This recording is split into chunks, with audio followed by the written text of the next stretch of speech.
Abortion being banned in Texas is not a good excuse to make fun of Texans, because the terrorists that I'm referring to in this case are the Texans that have political power in the state. Texas has extremely harmful policies. On one hand, there are people who live in Texas who not only support the ban of abortion, but also maintain far-right violence. On the other hand, there are also people who live in Texas that are extremely marginalized and extremely vulnerable to the abortion ban. The ban on abortion also means more than just women not being able to get abortions. It also means that people of all gender identities, including gender non-conforming people, cannot get sexual health care in the state. Even the same exact people who voted in favor of the ban on abortion will be greatly affected by the overturn of Roe versus Wade. Because when you ban abortion in a jurisdiction, there will be millions of children in that jurisdiction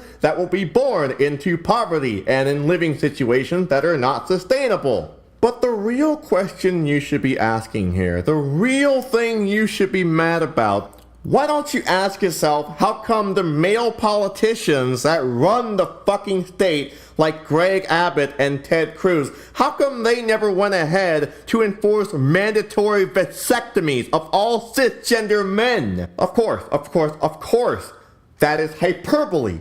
It is fictional. It is nonsense. It is a ridiculous solution to an otherwise growing and worrying problem. After all, it would not solve the problems that the abortion ban imposes. However, the abortion ban does affect men's ability to access sexual health services in the state. The sentiment, while not actionable nor desired, rather poses an even greater question. Why are male politicians and evangelicals more concerned about governing people's uteruses and not at all teaching young men not to rape others? More importantly, the Catholic Church has maintained excessive amount of filibustering to ban abortion in the state.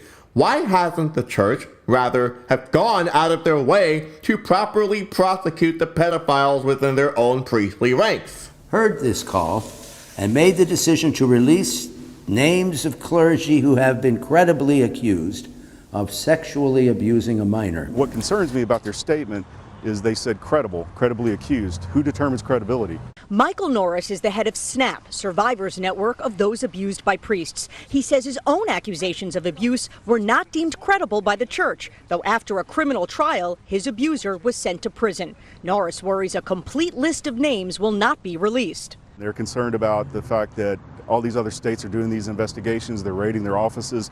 They don't want to be raided, so they're going to try to control what they release. Because to me, with the negligence of prosecuting pedophile priests and the ban on abortion, it seems that the Catholic Church is so invested in raping children and forcing children to have children, which is a very weird way to, so to say, focus on the family. So if you're going to lash out on Texas, be cognizant of who you are directing your frustration towards. It is not people of Texas, it is the administration and the establishment of Texas. Because to target the people of Texas is extremely class reductive. In fact, Texas's infrastructure is so slipshod that they had a fucking power outage for an extended period of time while Ted Cruz was on a fucking cruise.